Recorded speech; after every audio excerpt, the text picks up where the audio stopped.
আমরা বাড়িতে মাননীয় প্রাক্তন মুখ্যমন্ত্রী বিপ্লব কুমার দেব মহোদয় আমাদের শাশুড়ির আপন ভাই, আমরা মামা শ্বশুরের বড়দের ছেলে দেন, আমাদের আত্মীয় হয়।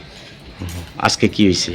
আজকে আমার শাশুড়ি মারা গেছে। নাম কি আসলো তেনের? মিলন সরকার। তার জন্য উনি এসেছে আপনার বাড়িতে? বর্দা দেখতে আইছে। ও, ওনার পিসি হয় আপনার? হ্যাঁ, আপন পিসি। আপনার শাশুড়ির নাম কি? মিলন মিলন সরকার। মিলন সরকার। এই জায়গাটার নাম কি? বটচলা বিশ্রাম কেন্দ্র। আজকে আমরা বাড়িতে প্রাক্তন মুখ্যমন্ত্রী বিপ্লব কুমার দেব আমাদের বাড়িতে আসছিল।